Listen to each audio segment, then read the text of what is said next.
Hey, what's up, Nice. everybody? Welcome to the UCGC podcast. I am today's host. I am Peter, and I am joined with. BJ. Chad? And today we're just gonna honestly just talk some shit. We're gonna hang out and be cool and chill today. No real any topics, right? Like just us kind of talking about shit that we've Nah, been just like what we've been watching, playing. playing. But before we start all that, I want to just address real quick UCGC. We are all talking right now, especially in light of a lot of things in the gaming industry. We're all talking with each other to be more inclusive and be more to kind of just make sure you all are aware that the gaming club is a very inclusive place. We want everybody to feel comfortable and safe. So we're working on ways to make everybody feel better in our events. So yeah, stay tuned for that in the future. But I just wanted to put that out there right now. That way people don't think we're just remaining silent. So with that out of the way, I think we can start talking about some other things. So, boys, Chad, Davis, welcome. Thank you for joining me today, guys. Really appreciate it. So, I would love to start off with just some things you guys have been playing and watching. I know that both of you have played the Pokemon expansion pack. If you guys want to dive into that a little bit, and then we can just go from there. Yeah, so the Sword and Shield DLC is okay enough to the fact that you will buy it. I guarantee you will, just because you'll just want to have that sort of like completeness inside your life. But I think the DLC is a good start of like what I want Gen 9 to be inside the next coming game. Do you agree with me, Chad? No, yeah, like I personally really enjoy the direction of like how do I put this? Like I'm usually not a fan of like DLC to like quote unquote complete a game, but it feels like the way Pokemon Sword and Shield went about it, it's not necessarily completing the game as much as it is adding like genuinely adding on to it. Yeah. I genuinely enjoyed I was a little disappointed by like the limited selection of like previous generations of Pokemon that they added in. Like I think I was only really excited about maybe like one or two Pokemon that they put Yeah. back.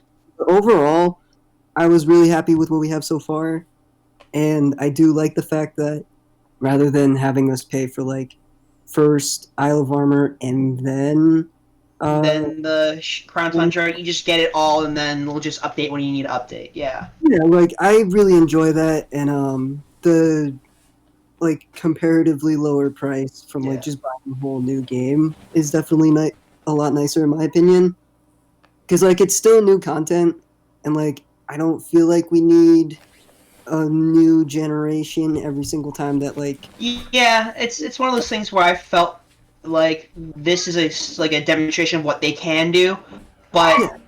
oh, my dog is barking, but you can't hear that probably. Um, so what I thought about it really was just like I just wanted to see what was it gonna be like. So that was it. I'm gonna take a quick break. So Chad, you can explain what's going on with Pokemon. I gotta go check my dog. What's it doing right now? Yeah, no worries. So essentially with Isle of Armor, obviously you get the armor pass when you go to the train station in one of the first towns of Pokemon Sword and Shield. And then they let you into the Isle of Armor. You go over, and essentially you get introduced to the Master Dojo, and then Master Mustard, who is the leader of the dojo, and he was one of the. I think he was the champion like right before Leon, or there may have been like a champion between the two of them. I'm not entirely sure.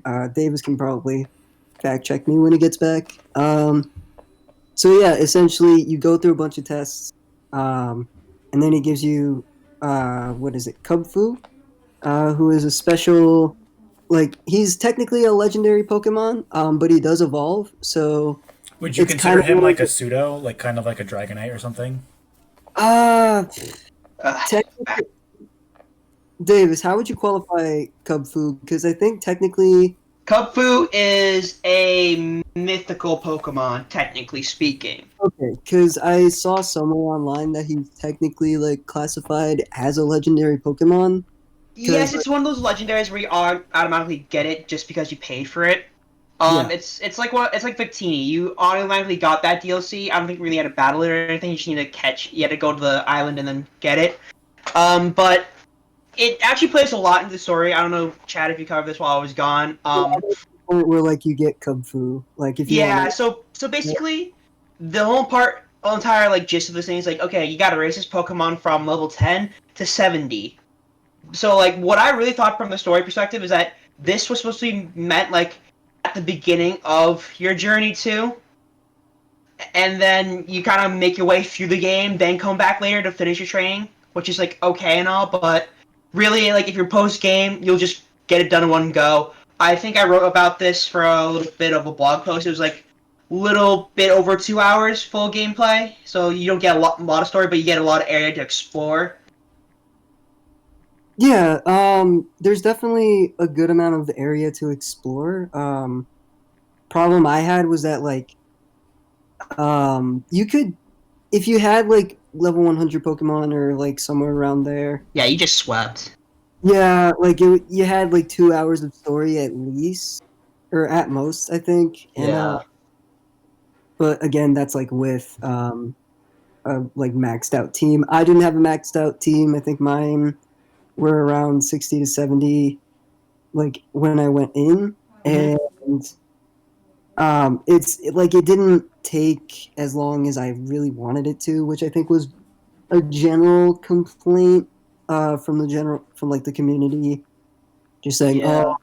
like it's like pretty good, just too short. But like I kind of understand why it was short because they have to do Isle of Armor and then Crown Tundra, and I think they said to begin with, hey, Isle of Armor isn't going to be story based. This is just to get more Pokemon in. Yeah. Tundra is going to be like the more narrative. Yeah, so like this was focused on like what combat and like the other and like Crown Punch is supposed to be focused on exploration. Is that what they said on the like little Nintendo Directs that they have? Yeah, Oh, speaking of like Nintendo Directs, did you know that on the day of release they announced Pokemon Snap 2? yeah, I did see that. I actually saw that, and like, okay, here's what frustrates me though. Pokemon Snap looks beautiful visually, and so now I'm wondering, like, okay, you have beautiful Pokemon Snap, and then Pokemon Sword and Shield. Why couldn't you have done the same graphics, like, for both? I'm sure there's like some stuff going on behind the scenes that kind of prevented that, but From what it my was just like, understanding is, the this Pokemon game was supposed to be on the 3DS, so it makes sense for that these graphics aren't to be the greatest. And plus, okay, you're also dealing with a whole different beast with an open world. Within Pokemon Snap, it's segregate. It's like separate paths that are kind of sort of like connected by the hub, like kind of like level select. So each one can yeah, be stored individually rather than like overall. But like with Pokemon Sword and Shield, it's a completely different kind of way they need to process information. yeah, okay, that makes more sense to me. But like, then again, it's just like, okay, you wanted Pokemon Sword and Shield to originally be on 3DS, then like, I don't know. I feel like it could have been handled differently or Yeah, better. and like a lot of my arguments is that okay, if you really wanted a better game, you would have waited, and it was either this or Animal Crossing that's going to be delayed, and we know Animal Crossing was delayed because Nintendo wanted to get Pokemon out for the December release because that's one of the biggest times they would buy a game is around Christmas or New Year's. Yeah, and like Pokemon is like arguably the biggest title for Nintendo in my opinion. And like that's gonna be like the big moneymaker for them. So like I understand from a economic and financial standpoint why they did it that way. It's just like they could have I just feel like they could have had Sword and Shield on the 3DS and then have Isle of Armor slash Crown Tundra as its own like big Expansion. yeah, like that type of thing. Mm, But again, like beggars can't necessarily be choosers. So like I get it. I'm just a little disappointed that it wasn't handled like better. yeah. It's just the way Nintendo handles things is just really just the you Japanese kind business of sense of like, okay, this has got to be here, here, and here. It's very direct. But other than that, what else have you? What else can we talk about? The DLC that was fun. Did you like the story at least, like character wise? I really enjoyed the story. Like I really enjoyed the dynamic that like they set up between like you and Cub Fu and like how like the game encouraged you to like, hey, like go out and actually bond with it. Don't just like Put it in a PC box or just level it up. yeah, or just like load it up with a bunch of like EXP or rare candies or whatever. And Yeah. like they actually encourage you like, hey, go camping with it, go play with it or whatever. And I really enjoyed that. I definitely like as a person, I bonded with Cub Fu very quickly in comparison to like Any how of the other Pokemon that you had? because like even as like I was coming back to like my original team, like there's like I was going through all of them, like I had named them. Like I could definitely feel like, oh, I really love my Rillaboom more than like my what was it? I think I had what was that what was that Pokemon where it's just like a bunch of little dudes with shields? I Oh, forget. Phalanx. Yeah, yeah. The Spartan ones. Yeah, that's a cute one. I was just I mean, that's kind of an obvious example. Like, it's your starter Pokemon as opposed to like something you catch at like level 40. Yeah. And it's like one of those things where it's like you get to see that they're walking behind you now, which is like 10 times better. Okay, here's the thing about the Pokemon walking behind you. I love that they brought it back. It's just some of But it's broken. It's just broken. That's fine. yeah, it's just like because I wanted to walk around with what was it? The centipede. Why am I forgetting their names? It's because I nicknamed them all. Sizzlipede, I think that's its name. No, Oh, the yeah, like I was trying to walk around with my Centiskorch and like I would get on my bike, go maybe like 20 feet, and then my Centiskorch is like a million feet back. And I'm just like, what yeah. is this? I think they're giving it enough space so it knows like it's basically like a sort of like a ball and chain kind of thing that they probably programmed it as. So it will kind of tether along with you at a certain pace, but it will just keep up with you if you go too far. It's more of like a radial kind of thing where it's just like it's just easier for them to program that in to like do. Yeah, I got you. Okay, Because like you don't usually like go around a lot per se, and like even if you don't really care about that function, it's just you can turn it off too. So it's like you could just like it doesn't matter if you outspeed or anything. It's just cool to have along just visually. But yeah, which version do you have? You have Shield, right? Chad. I think Chad just disappeared. I'm pretty sure he has shield. I'm pretty sure he has shield though. Okay, yeah, Shield. Oh, there he goes. He's back. There he is. You're back. yeah, You have sorry. Shield, right? Yeah, I have Shield. Okay, so you know I bought both, right? Because I played Shield on my own, and then for Sword I finished that because like we had the Let's Play, so I was like, oh, I might as well just finish that up and then start the DLC. My God, Clara is like the Dami Mommy of just like the newest Pokemon generation. She's better than Marnie straight by far. Oh my god, no, yeah, like I love that they brought back the jerk rivals. They finally brought them back because like Yeah. here's the thing, like what was it? BD was like okay. He was just evil, but like his arc was like, oh, he just didn't find the right path, you know? Yeah, no, he was literally just misguided. He wasn't like evil or anything, but like Yeah.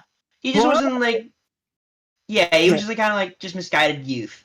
But with like they're out to like these rivals are out to get you, and that's what I like about it is that there's an actual challenge and there's actual motive to beat them. yeah, I don't know how difficult like Clara was, but like the one in mine, I forget his name. Like that's Avery. Yeah, Avery, yes. yeah. Which I Like, thought was a girl at first, honestly. I thought he was a girl at first too. Not gonna lie. But But yeah, I'll say this though. Avery's design, like Pokeballs, are way better than Clara's. Just because he has them floating around his hat and then he just throws them out there with psychic power. okay, like yes, but also the tie dye, like That's weird. It's weird. I mean, it's what he's just. Well, he's supposed to be the psychic gym leader, right? So I Yeah, guess it makes sense because it's psychedelic. yeah, but like it's just it hurts my eyes to look at. But then you Yeah, have who literally has like what is it like dust tox wings as her like hair ribbon or whatever, and I'm just yeah, like it's like some form of dust tox kind of wings that's for hair, massive. hair bow, which is nice. That is brutal, and like I'm low key upset just because of that I have shield instead of Yeah. Sword. Like well, that's like the like least of my concerns. Okay, but like here's the real question, the most important question that I can ask: water Shifu or dark Shifu or That was actually Shifu? a hard choice because, like, since I have both versions, I got both of them. Oh yeah, I like Water Shifu's ability to hit 3 times. That's a good move, but I would say that a dark type it just looks a lot cooler with its like with its one strike move though, because it feels like it has yeah, more power to it. yeah. Like in its move always crits and like Yeah, which is yeah really no nice.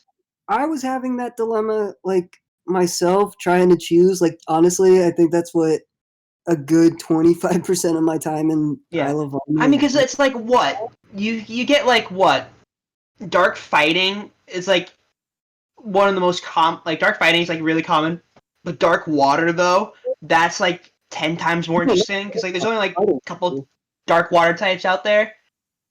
Wait, no. It's fighting dark and then fighting water. That's what I said. No, you Oh, said dark. fighting. Never mind. Fighting water. You don't see that. You don't see fighting water. Yeah, you don't see that. Like how many? Like there's Poliwhirl or Poliwrath or whichever one it is. Poliwrath is water fighting, yes, but like that's the only one, and you don't use Yeah, Poliwhirl enough, I guess, or Poliwrath to like like warrant that kind of thing. like the uniqueness of that kind makes Yeah, but see it like if very you had like dark fighting and scraggy, scrafty, that kind of stuff, it's just like, ugh, yeah. another Then one. but like I don't know. I was like kind of just a sucker for it. For the fighting dark version. Like it just looked a lot cooler to The me. red looks better in on the accents than the blue does. I'll say that. Yeah, that's true. And like if you have I don't have shiny or Shifu, but I I don't think looked you at it and can. like what's up? I don't think you can get a shiny Kung Fu, can you? No, you can. Like I've seen a couple like things online where you can have like a shiny Oh, you just RNG just keep resetting it. yeah, something along those lines. Ugh, that's way too long. I don't use the whole reset thing or I don't really do that thing cuz like I don't know, shiny Pokemon just don't have that Yeah, appeal. just shiny legendary just doesn't really care anymore. It's just like, okay, so what? You spent like 2 hours on this. You wasted 2 hours of your life just for a couple of ones and zeros, you know? Yeah, like it doesn't vibe with me, but like Oh, there he goes again. Oh my god. okay, my Wi-Fi is so cracked right now.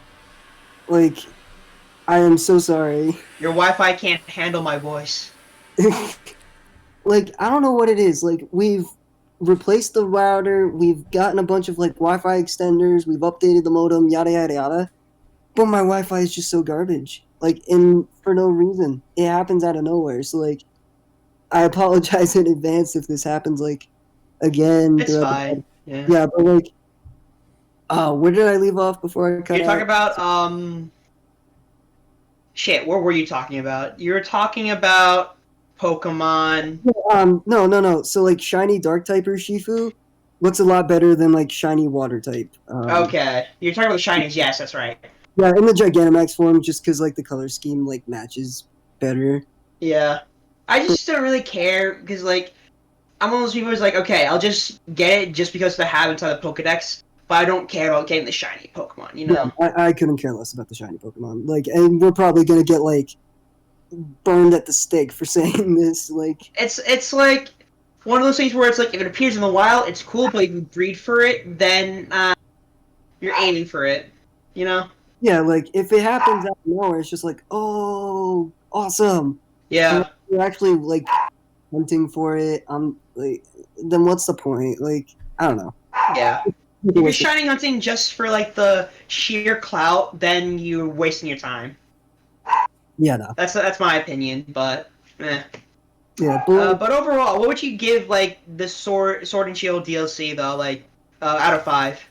out of 5. Okay, Yeah. so like it's hard for me to say just because like the Sword and Shield DLC is supposed to be a 2-part expansion. Hmm. But I guess like based on what we have now, I think I would generously say 8 out of 10, just because like it's just kind of It's good, but then it's just not there fully. Yeah. yeah, like it's just not necessarily inconvenient. It's just I wish this happened earlier, so that Yeah. so that I could feel more like I was actually working through it rather than just doing a couple like max raids. Yeah, Doing, then maxing out your legendary and then doing the story. I think you disconnected again. But okay, since he's disconnected, I'll just give you my rating. I would say definitely 4 out of 5, maybe 3.5 out of 5, just because of the sheer fact that it's there physically, but it's a somewhat decent road to go till like we get there on the top of the mountain. It's like a good start, but then we just need to round it off really well. But yeah, I guess that's pretty much it for the Pokemon talk right now. Um, yeah, like I don't I think we covered everything. I don't necessarily have anything yeah, to add. Like that's really all the important stuff. Like Kubfu, great Pokemon. Urshifu, great. yeah, rivals, trainers, that kind of stuff. Yeah, like they're all good. Yeah, It's like well rounded for what it needs to be. It's just like it came at an inconvenient time. yeah. If you're a newer player picking it up, then it would be much more of a challenge. But if you're end game, then it's a sweep just to like get it out of the way. Yeah, pretty much. Yeah. But other than that, what else have you been playing like over the past month? So, I don't know if you guys have gotten into it, but Riot Games released Valorant, and I've been getting into that. It's essentially like CS:GO yeah, it's essentially like CS:GO, but you with have Overwatch powers. yeah, pretty much. I like it a lot. Um, it's definitely I'm usually not the type of person to enjoy FPS like Same. at Yeah. all. The Valorant like it hits a nice niche spot for Is it me. like can it be casual? I guess it's because like Warzone No, is like sort of the casual kind of thing, but like no, Valorant, I would say it's like a little more hardcore. No. no. There is a ranked like mode, like like different ranks, like bronze, silver, gold, that type of thing. Like it's there, but like you can definitely enjoy it more as a casual thing. I don't necessarily take it too seriously. I know my friends who also play it are a little more serious about it, but I enjoy it casually. It's fun. I play this character called Raze the most, and really only reason that I play her is because she has this ability that essentially sends out a robot that looks like a Roomba, and like and literally I'll just be like, oh, I gotta use the Roomba, Roomba going out, Roomba, Roomba Roomba. Roomba deathmatch. Let's go. But no, yeah, yeah. So it's fun for me. Not the first game I'll play every day, but like it's a nice little fallback for Yeah. me. I know that there's definitely like a hardcore following, like It's like the brutal. CS:GO Overwatch people who like are that kind of people who would Yeah, generally yeah. play this kind of game. Like it hits a really like specific mark that like hasn't necessarily been fulfilled yet. Like I feel like Overwatch was trying to do what Valorant has done essentially. But yeah, no, I really enjoy it. It's a lot of fun. Yeah, that What sounds about fun. you? I've been playing Animal Crossing. The new update came out for the diving, and my god, it's like the whole world opens up just immediately right after you get the wetsuit. It's just like what? It's like you could like I do a bunch of like the new diving things, and it's just like you could jump off docks, you could jump off like rocks and stuff, and it's just like the amount of stuff they kind of sort of added in. I was like, oh, I don't mind this being like sort of like updated, but like the little story they add to it is like, oh, they were surveying the waters around the island to see if it's safe, and that's why it came later, which is fine. It's just that there isn't a lot to do outside the fact. I would kind of wish there was more mini games just to like kind of fulfill that kind of boredom. Yeah, I got you. So, like, did they add like new villagers based on like the underwater? Like, is there a shark villager?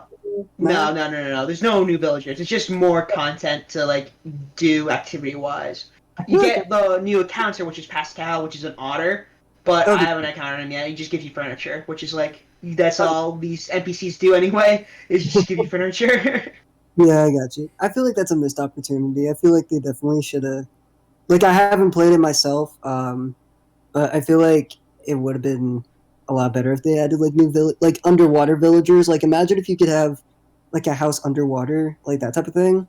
I feel like that would have been. No, they would never do that. That's just way too complicated. Cause it's like you're human and like they're animals. It's like and like but like they could come on land, but like you can't go underneath water, which is like weird.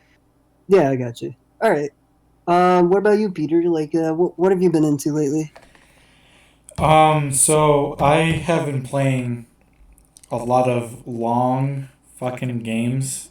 I'm gonna talk about the shorter one out of the two. I've been playing. I played The Last of Us 2, Hmm. and I played The Last of Us 2, Chad, since you left again. Um, Yeah. and and give me a second. I really liked it.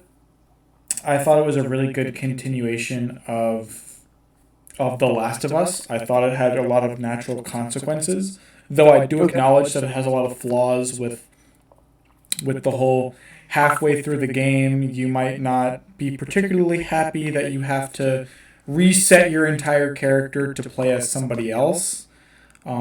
I don't know if you two are cool with spoilers. I'll get into spoilers just so I'm it not can make this sense. game or like watch Yeah, anime, like so go ahead. Go ahead.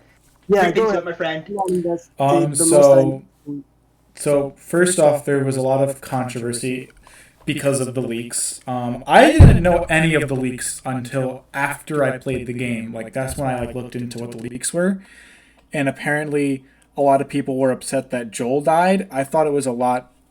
I thought it was going to be something different that people were going to be upset about, but I mean, but like Joel is the main character of The Last of Us, and yeah, but like me he arced personally, himself out though. From a story point, it makes sense. He arced himself out. His character is done. He got what he wished for. Is to have his well, daughter figure he back.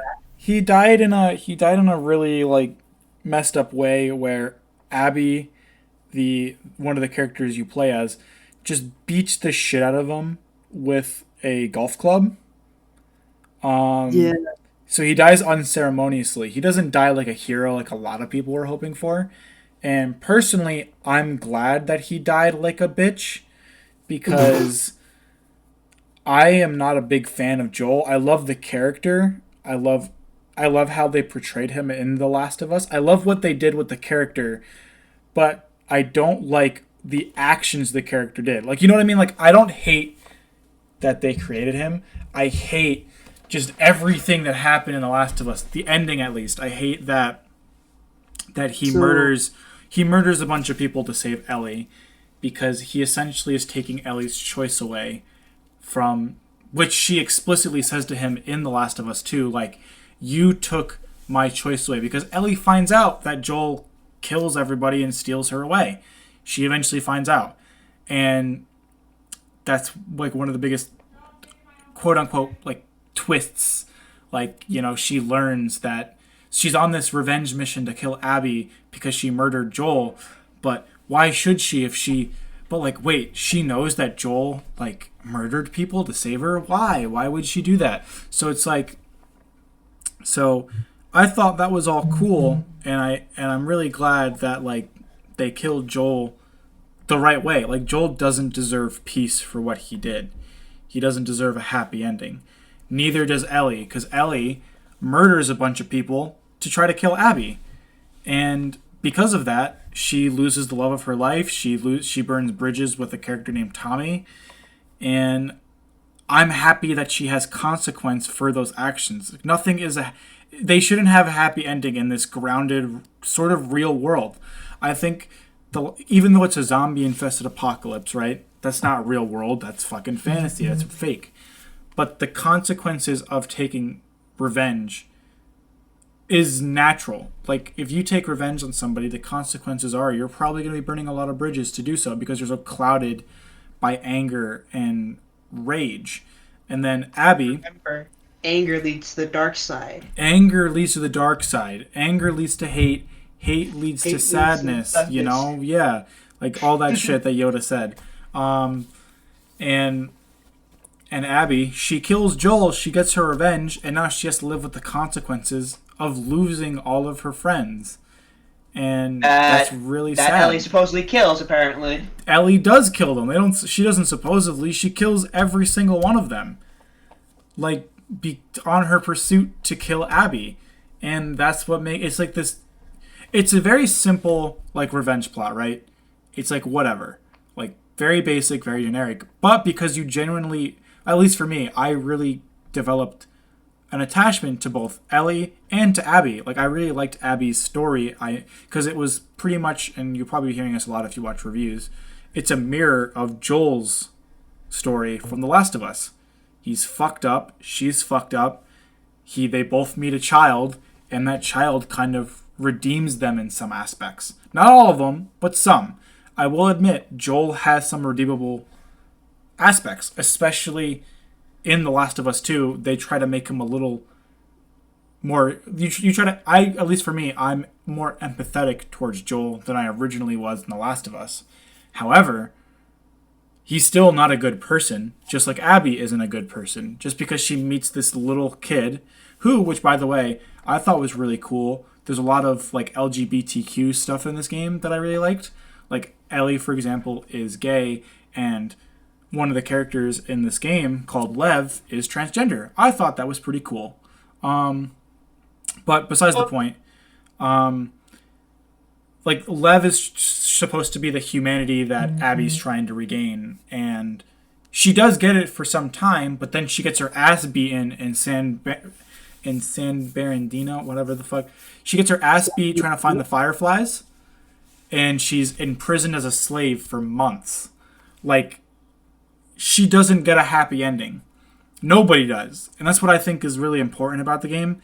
There's the cycle of revenge, and then, of course, forgiveness, because Ellie doesn't kill Abby. But Ellie still loses everything. She loses her humanity. She loses the people around her, all for pointless revenge. Which... There is a couple fingers at the end, too. Yeah, where she loses both. She loses 2 fingers. She can't play guitar as well anymore.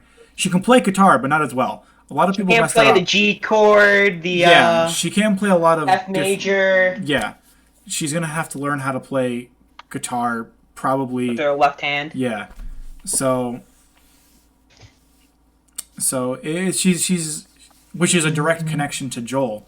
The guitar is her connection to Joel, and because she can't play guitar anymore, she's pretty... Essentially, I think she lost her... I wouldn't say lost her connection, but she's definitely looking past it now. She's now looking forward in life with the choices she's made. She's come to accept the choices she's made. She's come to pretty much accept Joel's actions and forgives him and is moving forward. And I think that was really important in the game. I think that's what makes the game really good. A lot of people don't. A lot of people think Ellie should have just been a badass. Joel should have been there dying in a heroic death. People think Abby should have been less swole, which, go fuck yourself. Like, seriously, I think it's so cool having jacked female characters in video games. Or in media in general. I mean, like, it's honestly, so cool. in this sense, like, yeah, they would be jacked because, like, they're surviving in the wilderness. Like, but people are like, oh, but they're not getting enough protein. My dude, are you paying attention to the reality of their situation? They live in this like giant, like, they live in this in a stadium. Tribal village, right? No. So Ellie lives in Jackson, which is pretty much like a small little country town, which is like fully electric.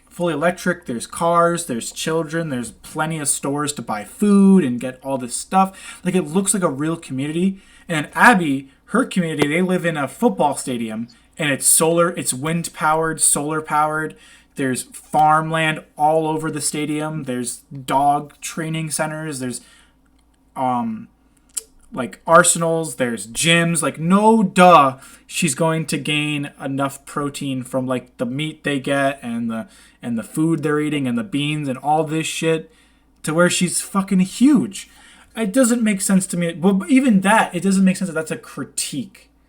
Like, people are, it's immersion shattering. No, what's immersion shattering is the gameplay, which I fucking hate. I fucking hate the gameplay in this game. Yeah, because it hasn't changed, right? It's been the same gameplay over and over again. Like the little cell sections that you have to throw rocks and shit. It's not entirely the same. There's a lot of new gadgets you can use, a lot of new guns you can use. Like, Ellie can now use a silencer. She can plant trip mines. She can crawl, which is apparently really good. But for me, what I hated about it is it was repetitive. I don't mind doing the same thing over and over again. If that were the case, I would have stopped playing Destiny 2 way earlier than I did. The problem is, like, it might be because I've also been playing Persona 5 and that game's really long, but I just wanted to fucking beat a game. I wanted to finally I wanted it to be over. Like, not in a bad way either. I wanted to have a satisfying conclusion and everything, but not something that took me 25 hours to do. Like, it took me so long. That's why the review came out on a Sunday than typically on our Fridays. Because it just took so gosh darn long to play that I couldn't finish it on time. And I was like, I just want to beat a game. Please, please God, let me beat a game. And it felt like a struggle because the gameplay was repetitive and boring. Like, I had a friend in high school who told me, like, I watched The Last of Us before I played it in like middle school or whatever. And I was like, the game's got a really good story, but like I would not enjoy playing it. And I came to realize that I didn't really like the kind of gameplay it was, like cover, shooting, stealth. It's like a slow-paced Gears of War. In the way they did it, yeah, it was kind of like a worse. Like, they took the aspects of what made like games like Gears of War or Metal Gear Solid or Splinter Cell or literally any game that does those kinds of things, and made them terrible, like really boring. Like, they really improve upon it in the Uncharted games, but in The Last of Us, it was just so bad and boring. It wasn't fun. And he's like, no, the game's revolutionary. So I played it for the first time a couple months ago, The Last of Us, and I was like, nope, this game's boring. It's not fun to play. It's really fun to watch, but it's not fun to play. And then it's the same thing with The Last of Us 2. It's not fun to play, but goddamn, that story keeps me hooked. Yeah, and that's what sucks. It's like they could create a whole entire TV show and you wouldn't miss anything.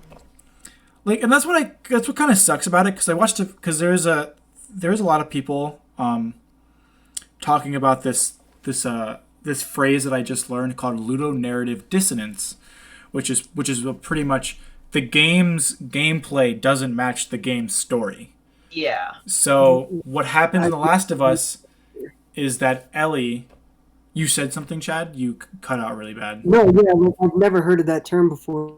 That's like, I didn't even know that there was like an actual term for like gameplay that doesn't match the actual game. But anyways, continue. So like what happens is, which is why a lot of people which is a very good critique. I think it's like a good critique of the game. It might be very generic of a critique, but it's appropriate here. It gets the point across.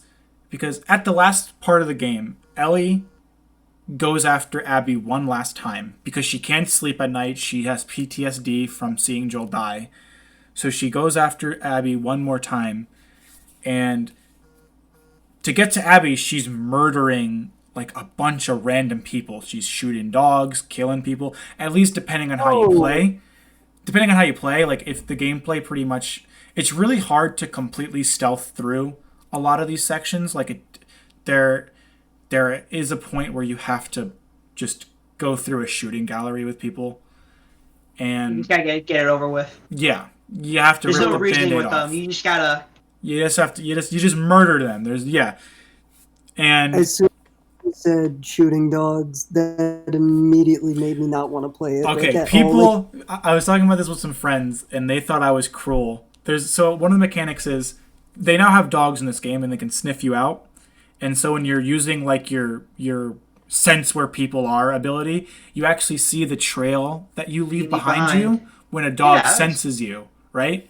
So what I did was I used the trip mines, put a trip mine down, ran away, but ran away enough so the dog could still sense me, and then it would be like a dog with their handler and then 2 other people, and the dog would walk up to my bomb and explode. That's a dog's fault at that point. That's a dog's fault.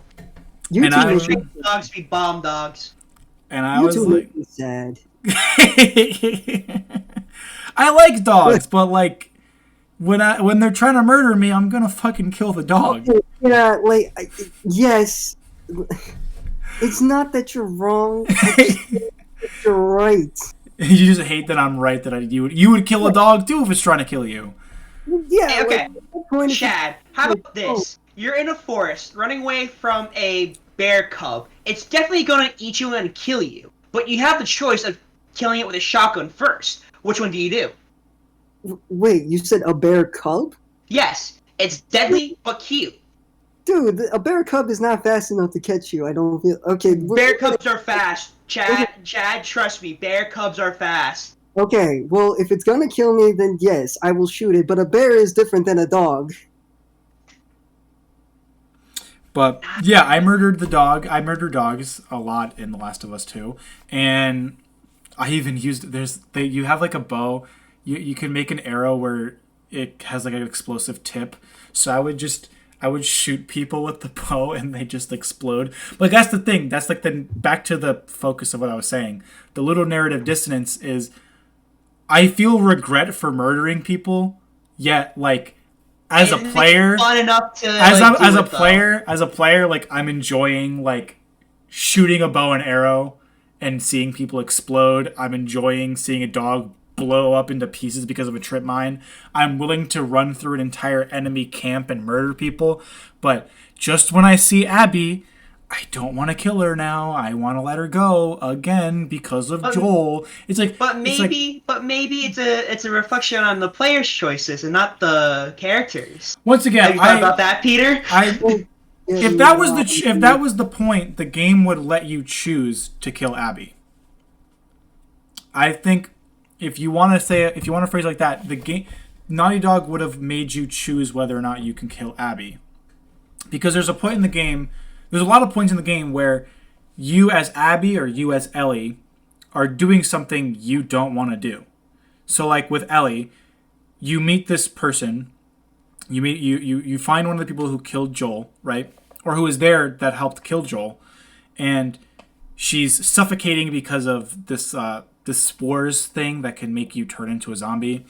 Oh. And because Ellie That's right, is I forgot. immune, This is a zombie game. because Ellie is immune, she can walk through the spores, and she finds this girl, and she's going to beat the shit out of her for information on Abby. But the game just doesn't do it. Like, it waits for you to press square. And if you don't press square, you are sitting there. And it's like, as Joel, you would do it because you understand that's the character Joel is. But Ellie, you notice throughout the game that Ellie is kind of hesitant to what she's doing. She doesn't necessarily want to do what she's doing, but because she's so angry and so clouded by revenge, it's what she has to do. So the game forces you to just beat the shit out of all these characters, to murder characters, and then as Abby, the game forces you to fight Tommy and to fight Ellie and like beat the shit out of them. And you don't want to do that either.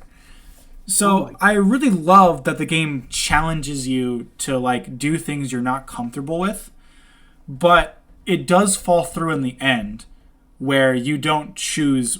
I think it would have been really cool to choose if you kill Abby or not.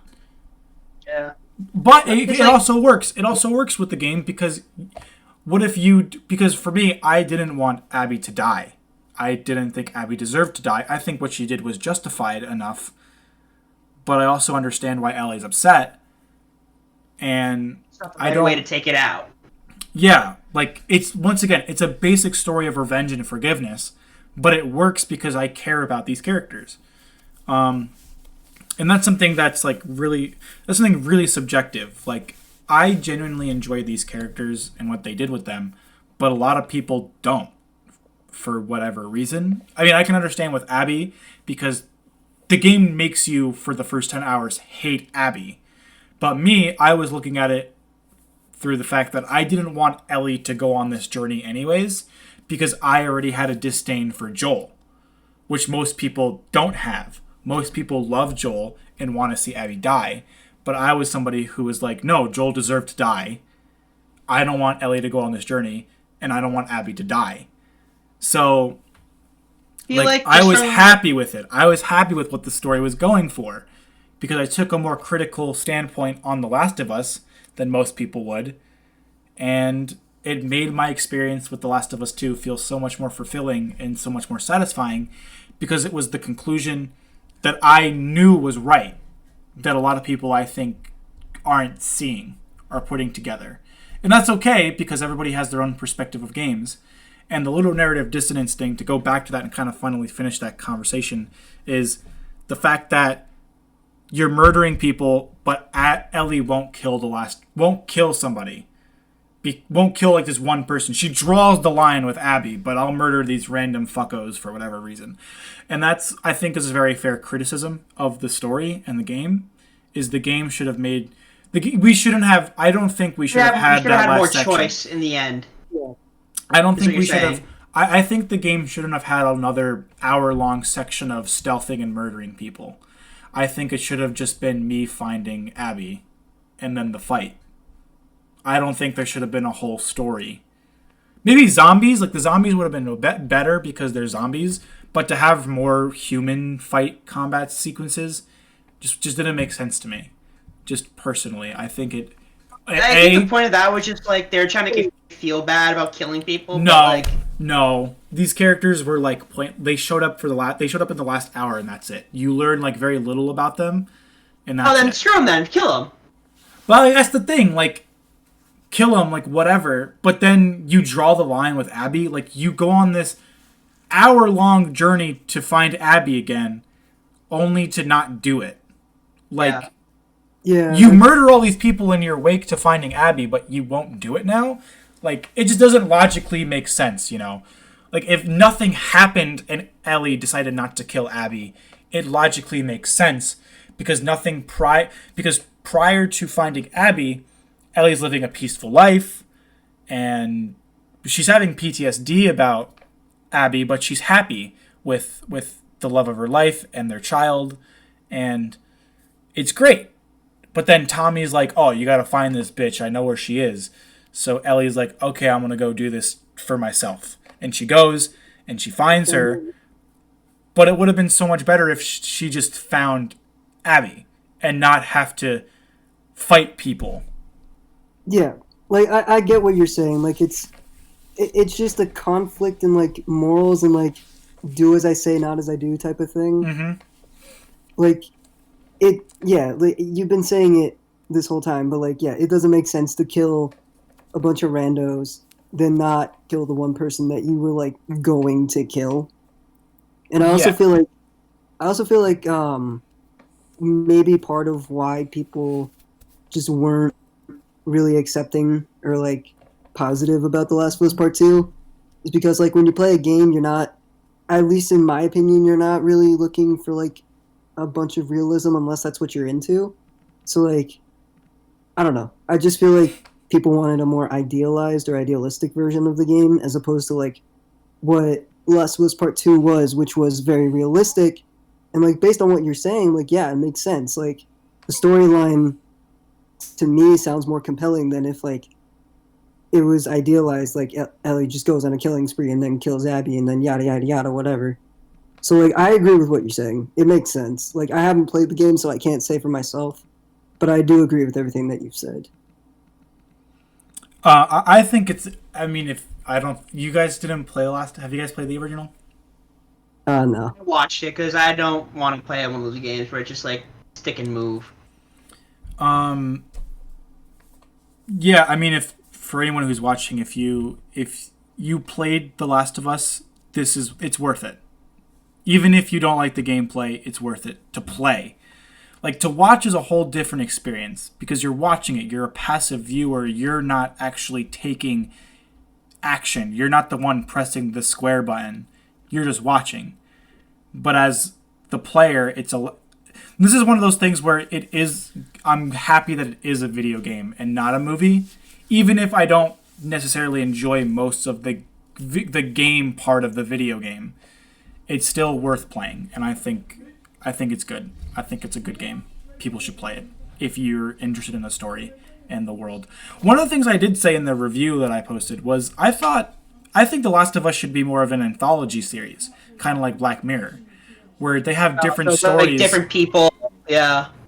Because like That would there's so much be you can do cool. about world, but they just choose to focus on like another like different characters. You know, Like I just get focus why, on someone else besides these people.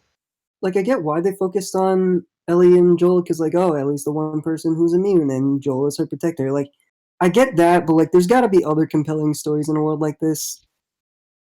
Like, this can't be like all that's happening. That Honestly, I felt like Infamous Second Son had a more compelling story than what Peter described. Infinite. I don't think I've played that. I did miss a lot of crucial points in the story. I tried to like bog it down to a little because I could like I said prior to recording starting the podcast. Like I sat with a bunch of friends for 2.5 hours talking about The Last of Us in great detail, and that's just The Last of Us. Like I could spend a lot of time talking about this game, and I don't want to because I like to talk about other things too, especially because you both haven't played it. I'm not gonna play it, so it's fine. You can spoil. You can spoil anything. It's not just spoilers. I mean, like there is so much shit you can talk about with this game that, like I said, we spent 2.5 hours talking about it. Like the game's for people who played it, it's a lot of fun to talk about, and I don't want to spend a lot of time with it. I think we could talk about other things as well, but I think an anthology series would be awesome. Like, yes, you're right. Like, why wouldn't Naughty Dog like make another game with the characters that people love? Like, it'll make a lot of money, which it did. But I also think like as I was playing as Abby's character, I was like, this would be really fun to like see different aspects, different perspectives in this Alone world. story before like this thing. Maybe they could have done like an Avengers thing where it's like, okay, you know all these characters, they build up the sort of like thing, and like kind of at the end, this is how everything connects. I would much rather it just be like nothing connects, like just random fucking stories in this world. Like for me, I never necessarily wanted a sequel to The Last of Us anyways. I was very upset when they did not the sequel. But I was like, I'm willing to play it. I'll do it because I generally do like the characters. Same thing with Stranger Things. Like I fucking hated the fact that Stranger Things had a second season. I dropped And Stranger Things after like the first season because I was just like, eh. the first season was so good. I actually thought the first season of Stranger Things was really good. It was a lot of fun to watch. The child actors were really fun. But like my point is like it ends on like these really cool cliffhangers, but at the same time those cliffhangers naturally led to a sequel that I didn't want because the story ended on such a positive, good, satisfying note, and the sequel, the second season and the third season do not live up to the first season. Where I think, which is the same thing with The Last of Us 2, it doesn't live up to the first one, but I think it's definitely better than like a Stranger Things season 2. But that's enough of my Last of Us talk. If you want to hear me talk about it a little more, please check out our review of it. I really enjoyed it filming it. I really enjoyed playing the game, and a friend of mine said he thought I did pretty well talking about the game, so I would check it out. But yeah, is there like we've been talking for what now? About an hour. Yeah. So like, is there anything you guys want to like talk about some more? Like any TV shows you guys been watching besides video I games? just wrapped up Fire Force and season 1 because season 2 is coming out today, I believe. So I'm looking forward to that. I also started a new podcast called Tanooki Studio Podcasts. That's with my friend Charlie. Because we both do animation and then we do all this kind of stuff. that we started a podcast to like kind of explain what we'll be doing over the summer, kind of like the last 2 months. To explain like what we'll be working on and like what we think of like current state animation and entertainment kind of stuff. So check that out if you're interested inside entertainment and animation. Tanooki Studio Podcast. It's on Spotify, which is really cool. Okay, so I don't know if. Sorry, Davis, were you? I'm done. You're good. Okay, you're good. Okay, so I don't know if you guys are on the wave for this, but this also kind of goes off of Peter's point about like, oh, it doesn't need a continuation, it doesn't need a second season or whatever. The Avatar: The Last Airbender wave. That's like. Oh my god, this could be a whole podcast in itself, dude. This could be a whole separate podcast. I'll say this. It's just nostalgia. Like, some of the stuff, like, aged pretty well, but, like, half of it is just, like, kind of filler, you know? Nah. Dude, how? No, that filler is so good. They do a really good job with the filler compared to other shows that I've watched. I get what you're saying. Yes, a lot. Like, is a nostalgia component. But, like, when I went back and, like, rewatched Last Airbender. He dropped out again. Yeah. I guess we'll never know what Chad was saying, so... Yeah. No, I think I might... Find out next time on Dragon Ball Z! I think I know what Chad might be saying, though. Like, you know, I definitely agree there were probably a lot of rose-tinted... Like, I definitely had rose-tinted glasses on while watching it. You know, like, definitely was a lot of nostalgia from, like, as a kid, like, literally waiting every week for an episode. Like, that's how I felt watching it. I was like, man, I'm remembering all these moments of me, like, waiting for each episode. Like, the Ba Sing Se, when Aang gets shot in the back, or the final episode, or when Zuko joins the team. Like, there are definitely moments where, like, I was like, oh my god, I feel like a kid again. But I do genuinely think that they do a very good job, compared to other shows, establishing characters. Like, genuinely... Like, there wasn't really nothing like it beforehand, was there? Even now, like, there are some shows that just... And people are going to flame me for this. Maybe you guys are. But I don't think Marvel does a good job establishing character relationships. No, they genuinely... Like, with everyone loves Civil War. Everyone loves Civil War, right? But, like, I do not care that Captain America and Iron Man are fighting, because in every movie prior, they are fighting. They are arguing with each other. Everyone has their own, like, little shitty infights. And it's just like, okay, so what made it kind of push over? Just because you found out that this guy's still alive and he killed your parents? Yeah, it's like, just because you didn't have control over that? Like, it just doesn't make any sense to me. And with Avatar, they make me give a shit about every character, like every single one of them. Characters that are only there for like 1 second. Like, I like it, and it's good. Man. The Cabbage Man. This is my favorite character. My favorite character of all time, Foam Guy from the Kyoshi Islands, dude. When Aang does his little air trick and that guy like just freaks out, it's like they do such a good job establishing characters, like just small characters, such small things, and I think I see what you're going for. Chad, I think I know what you're trying to say. You're trying to say, bringing up my point with the sequel stuff. Legend of Korra gets a bad rap. It's not terrible. The second season on is okay. First season just went nowhere, just because I don't think they had a direction they wanted to go in. No, I feel like it's actually more. First season was okay. It was whatever. It was like a basic generic like sequel series kind of a thing. Wasn't terrible, wasn't good either. Cool concepts, but probably not executed very well. Season 2 was fucking bonkers. That season sucked. It was awful. Season 3 was kind of... Season 3... Wait, what was that season 3? Season 3 was really fucking good. Season 3 was with the Airbender monk who was like, yeah, the Avatar shouldn't exist anymore because anytime they come up, it's the end of the world or whatever. Yeah, he takes the most peaceful, like, from what we know, the air nomads are peaceful beings, and he takes their teachings and twists it to his like own little fucked up worldview. And I was completely turned it on his head. Yeah, I was like, damn, that's so good. And then the first 5 episodes of season 4 were awesome. I will fight anyone who I thinks honestly the first really 4 like seasons the of season 4, the first 4 I episodes are like terrible. I'm like, no, I love I the like the whole plot. backstory of like the first Avatar. That was interesting. Oh, yeah, that's cool. I kind of wanted to see that over this. I really think a prequel should have come before this.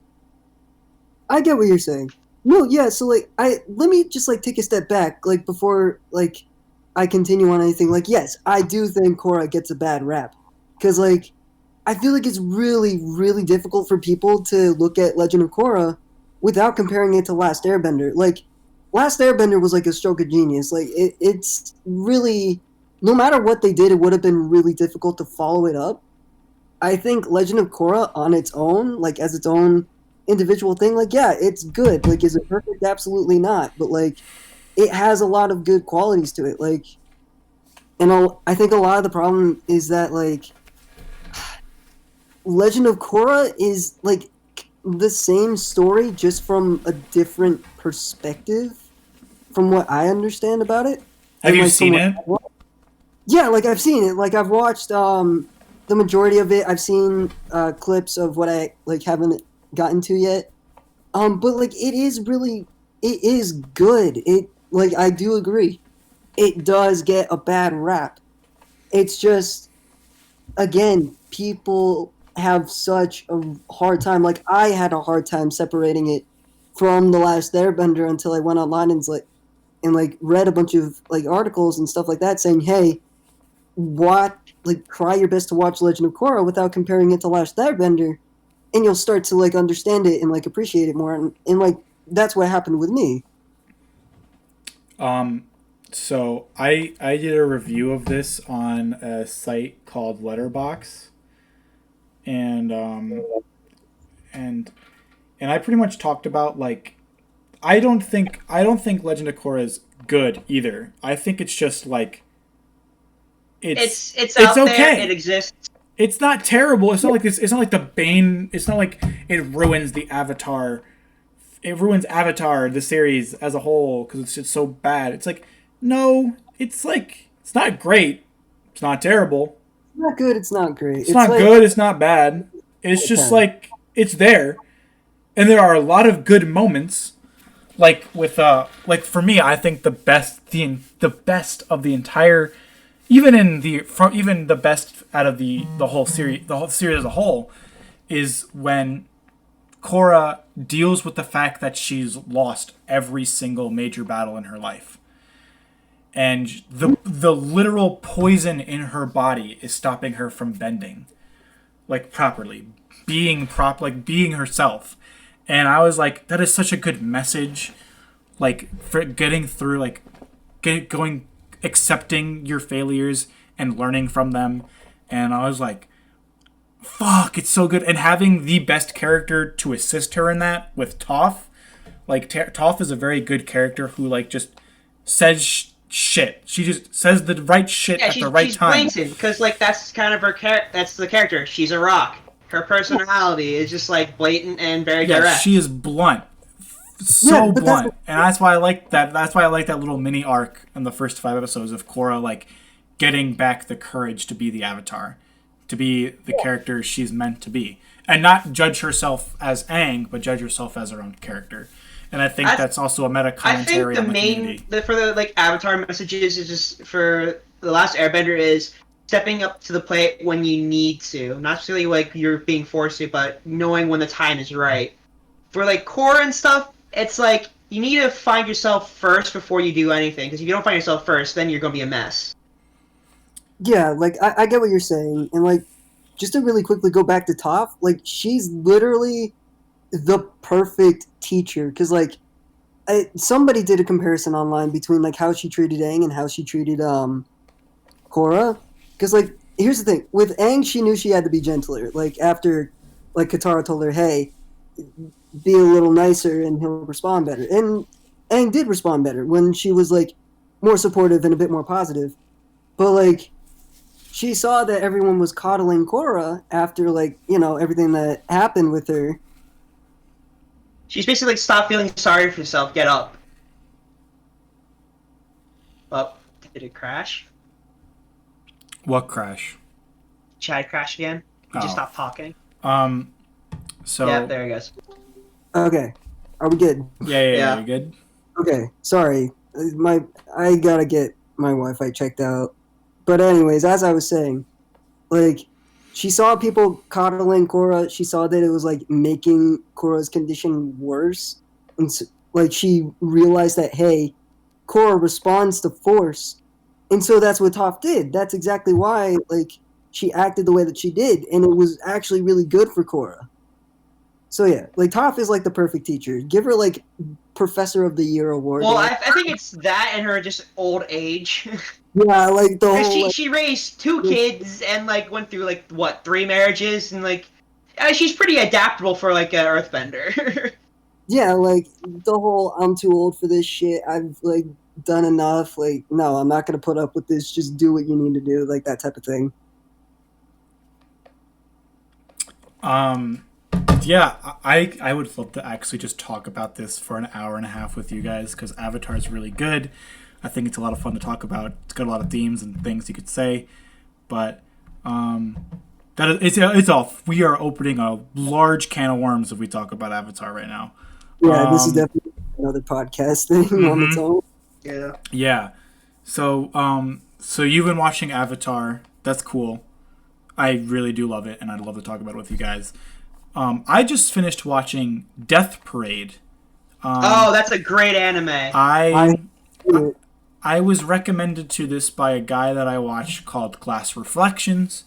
He did I watched his video that he posted at the end of like December called like 25 his 25-ish anime of the decade, and that was one of them. And it really intrigued me because it was a cool concept of judging, like how to judge people in the afterlife. Like how do you judge people in general? Like what is judgment? Is it based on like their actions or based on like their morality? Like what is death? Like how do you feel about death and all that jazz? And I just finished it before we got on the podcast. And I've got to say, that cut deep, man. That's a deep show. Like, yeah, it's one of those things you need to like kind of sit down and watch really closely, understand to really digest before like you kind of like talk about it. It's with other people. It definitely is worth like a rewatching kind of show. It's very short, only 12 episodes, which I love. I love short. No second short season. And sweet. Thank God. God, I would hate it. I would murder people. Like, it's so good. Though, I will say, there are a little bit of criticisms, I would say. Like, as much as I do appreciate how short it is, I don't think it fully gets me, Like, just because of how short it is, like, it could have played a little more with some more different types. Because, like, pretty much the premise is there's this guy and he has an assistant who's a human, and he judges dead people to see if they go to heaven or hell. And based on those judgments, he's trying to understand emotions. And I think it would have been nicer if he got a little more, maybe a couple more different scenarios with different types of people he judges. But I also know that's like a double-edged sword, where if you do too much of one thing, it can drag on or feel repetitive and bad. So it's a criticism I have, but I also acknowledge that maybe they did the right choice of making it shorter. I would have loved a little more, but I think they did a good job. The show came out like what, 2013? 15, yeah. 15. So obviously they can't They obviously can't make anything else for it. I hope they'd never do. Well, yeah, it's original programming anyway, so it's written as is. Yeah, so I'm glad. I liked it. I thought it was really good. I have a whole list of anime I'm going to start watching because once I finish Persona 5, I'm done with video games for a while. Like 100+ hours in one game is too much. We did it, boys. Video games are no more. All All for fucking Kasumi, dude. I did it for Kasumi, bro. I wanted Literally to gets barely any screen time in the first half of the game. because it's the first half of the game is the original game. The first Exactly. 100 hours is the first game. The last 20 is the new game stuff. So like I feel like they're trying to. I feel like people do this a lot, where they just say, "Oh, Kasumi is supposed to be the main part." It's like, no, it's the bond between you, Kasumi, and Maruyuki that's supposed to be like the main, like the main focus of the last 20 hours. Because we have to build that up to it though. And then what I don't think they do well enough is that pretty much Kasumi just gets her own persona, like just out of the gate, and it's like, okay, fine, but you only get like the first 5 levels of the confident card with her, and that's what I think irks people. Because you don't know, I thought it didn't was get fine. to know this character. I mean, if you space it out a little bit, if you space it out a little bit and you're not like grinding to get her 5 levels, it's like you do a lot of, 'cause, like some of the things in Persona 5 for It is people who don't know is like if you don't use the right persona, you don't get enough points for that character. So then you have to do activities outside of leveling up their character, their confidant thing, So to boost their basically- likeness towards you. Yeah, So so then you can basically- do a lot more with you. You feel more connection with the character if you do a lot more activities with them. You get bonus points basically, and just that you could if you don't do the right one or the right arcana, then it gets a little grindy. But it's not that hard to like have each one of all the arcana inside your party. So it's very easy to like No. min-max your stuff. What I'm trying to say is like if you're not going for the grind, like if you're not, for me, I was going to just get the perfect ending. So I grinded through Kasumi's part to where I was done with her confidant thing in June. Like way ahead, which is something you could do even if you weren't grinding. But like I got the Faith Arcana and I stuck with that to finish her thing out. But I could have spaced it out too. I could have done a little bit here, a little bit there.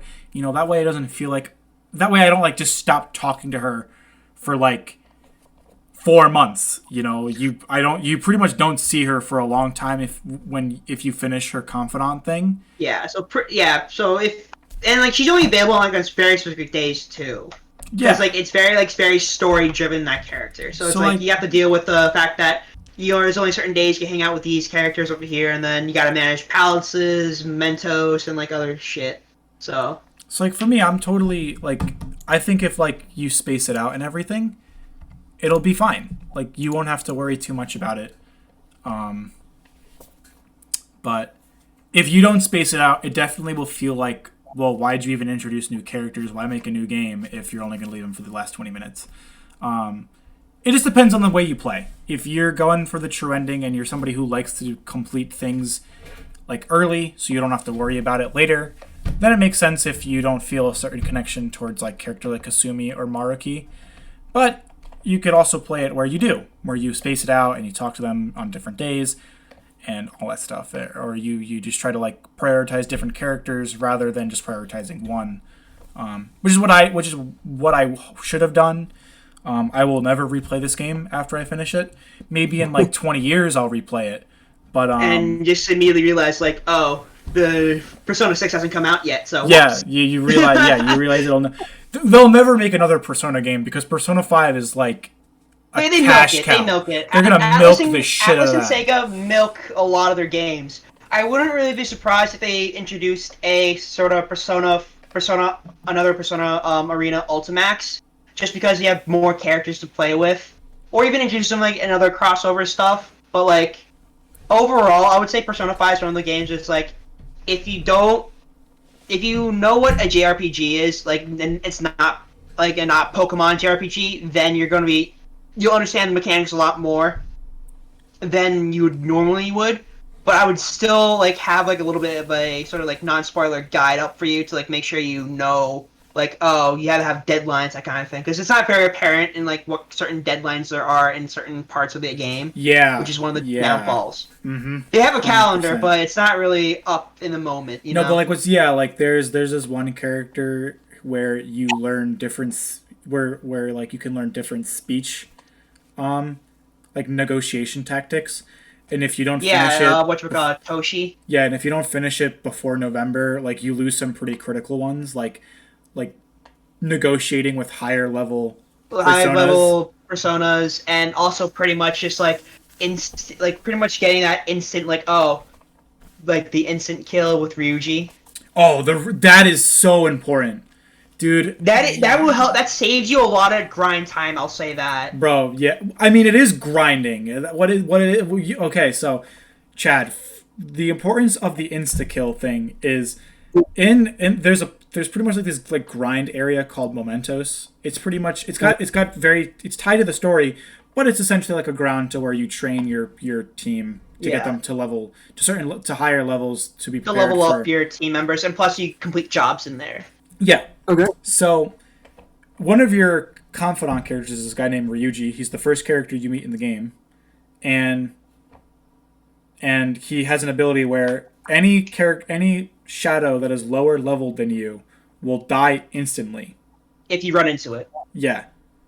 So it says there's a chance, but the problem is there is no chance. It happens every fucking time. It happens a lot, honestly. It happens every time you do it. So if you go in Mementos and you're I think it's roughly like maybe 10 levels higher.